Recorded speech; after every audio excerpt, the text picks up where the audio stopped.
Hello, everyone. Hello, Dr. Michael Laitman. Hello, hello. We're studying Tess, Inner Observation by Bala Sulam, Chapter 2. Restriction means that Malchut of Ein Sof diminished the will to receive in her, then the light disappeared because there's no light without a vessel, says the Ari. I see that there is a very important principle here, that there's no light without a vessel. So what does it mean and what effect does it have in our world? Well, it appears in a very simple way. When a person is hungry, he can enjoy the food, and to the measure in which his appetite diminishes, so does the pleasure that he derives from the food. So it depends on the desire, the measure in which a person will feel, or I'd even say, will search in what he receives for the delight. Well, Ari and Bala Sulam, that interprets the writings of the Ari, they studied the inner demands of man. Would that be true to say that it is the basis of our life? Certainly they understood it, obviously, and differentiated it very clearly. How, in accordance with the measure of desire, appears the pleasure, etc. So the principle is that in our world there are plenty of pleasures, but I can't grasp them if I have no desire for them. Of course, like money, like anything else, only in the measure of the desire that you have for it. No desire, no pleasure.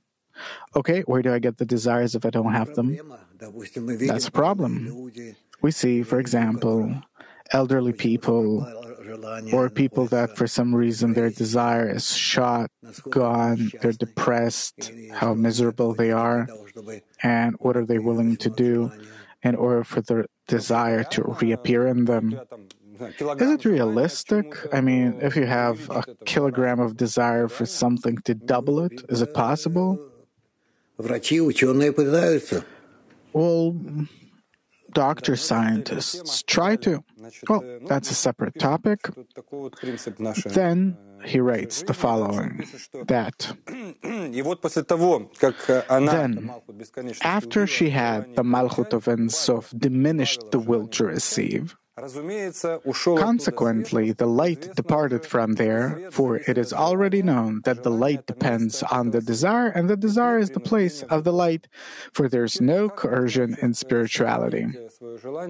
How is it possible to diminish one's desire? Obviously, explains everything in potential, that's clear, but still, practically wise? Yeah. Well, if I'm among people that the desires that I'm in are completely unnatural for them, then, looking at them, my desire diminishes. Yeah, but what we know is that we're not in control of our desires. Well, not in control to some extent, but being in a certain environment, I can enact that environment in such a way that my desire will change towards more or less. Well, that's clear, but, like if I'm on a diet, if I'm in a surrounding, if I'm surrounded by people that are doing the same, that of course I can diminish my desire for food, etc., but the desire remains.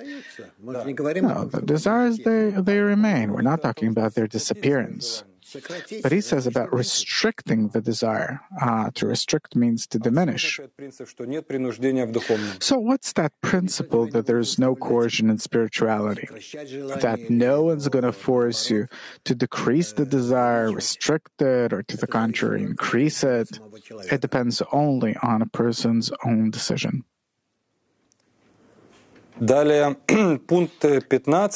Chapter 3, item 15, he explains the following. explanation of the origin of the soul. Now we shall explain the matter of the origin of the soul. It has been said that it is a part of God above. We asked how and in what does the form of the soul differ from his simple light until it separates it from the whole, from the Creator. And the question is, can you please explain, what does it mean that the soul is a part of God above? The soul is that part of upper light that exists in man's desire. So the greater the desire, the higher the light, the greater it is, and it can fill the desire, and vice versa. So, the desire is called the quality in and of itself, and the increasing or decreasing of the desire is considered the increasing or decreasing of man's soul. So a part of God means that if I have a desire to receive, then it exists in the Creator too. We're of the same substance. No, I wasn't talking about the Creator. I was talking only about man. No, but it says that the soul is a part of God above. Yes, a part of God above, meaning that which fulfills the desire, fulfills the soul, comes from the Creator, cascades from the Creator to man, but that's it. And the soul and desire are not one and the same. The soul consists of desire and light that fulfills it. So the light is a substance that man does not possess. He needs to develop it. Well, there's always a sprout of it. Otherwise, he would have not been a man. Any living being has a certain particle of the soul, the still, vegetative, animate, or human object has a soul. So the Creator created the desire to receive, and in this desire to receive, He placed a part of Him called the soul. Yeah? So the Creator created something that does not exist in Him, the desire to receive. The desire to receive, yes, it does not exist in the Creator, but in that desire to receive is the upper light that cascades from the Creator. Then he writes, however, the souls whose creation came about only because he wanted to delight them, which is the thought of creation, were necessarily imprinted with this law of wanting and yearning to receive his abundance. This is where they differ from him, since their form has changed from his.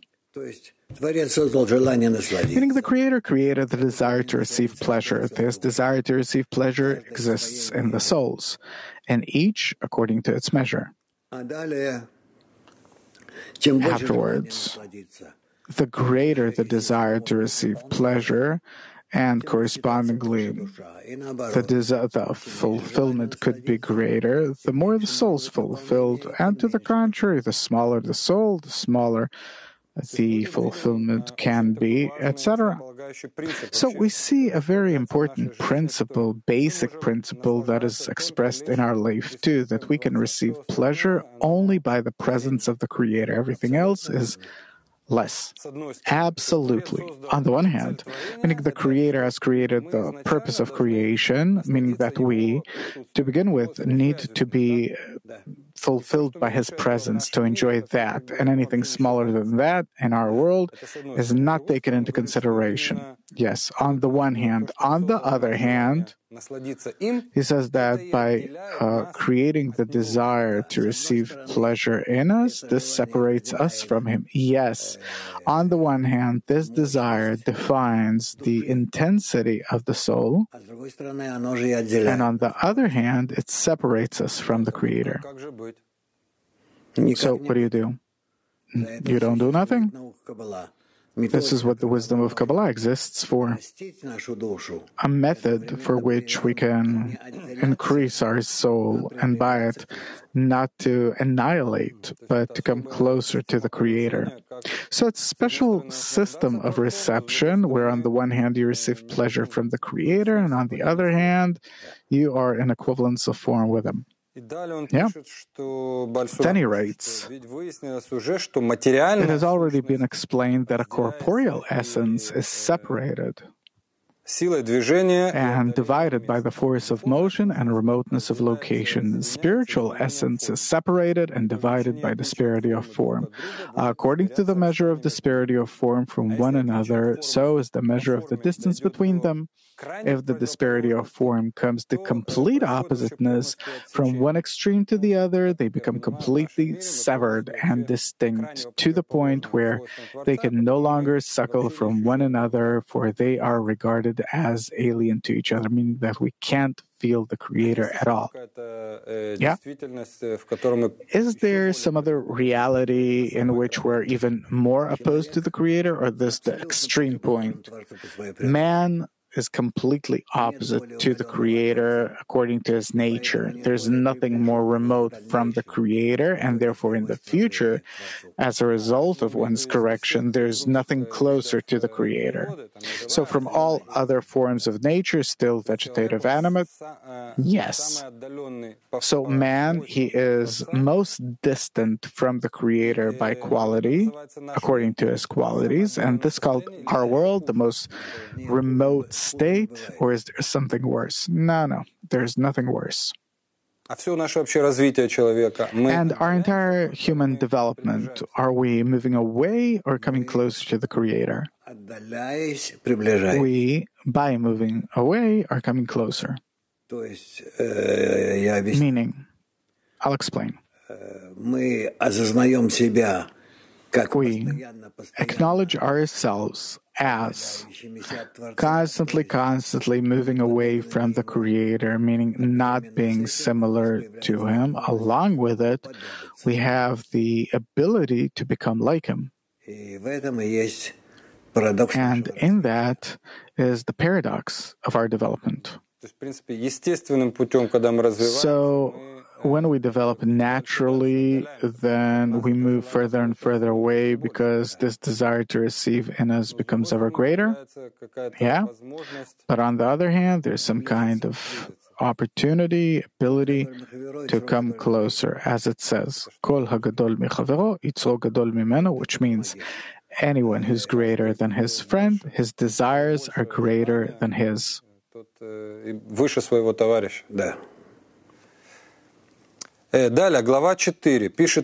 Chapter 4. The Ari writes, as we said, Tes is the commentary of Bala Sulam to the writings of the Ari, the tree of life, Etz Chaim in Hebrew. After the restriction and the screen that were made on the will to receive, it became unfit to be a vessel of reception and departed from the system of Kedusha. In its stead, the reflected light serves as a vessel of reception, and the vessel of the will to receive was given to the system of Tuma'a, impurity. So there are a few new concepts here. Impure forces, impurity, Tuma'a, system. What is it? The thing is that there is pleasure and suffering. The pleasure is drawn by the desire to receive, and suffering is rejected by the desire to receive pleasure. So what do? Since the desire of the Creator is for His created beings to receive pleasure, therefore we need to reach a state where, not for the sake of our own benefit and pleasure, but for the sake of the Creator, in order to delight Him, do we take upon ourselves this higher pleasure and are fulfilled by it. This is actually the task of our existence. It means to be fulfilled for the Creator's sake. Well, that's clear, but what is this system of Tuma'a, impurity and pure forces? meaning those desires that push us towards reception instead of bestowal. Since they're contradictory to the Creator, we talk about them as impure forces. So our entire world is in the system of impure forces? Yes, it is. Because we have only the desire to receive for ourselves. Yes? So holiness is the desire to receive for the Creator's benefit, and the impure forces is the desire to receive for ourselves. Yes? And reflected light, what is that? That it serves as a vessel of reception.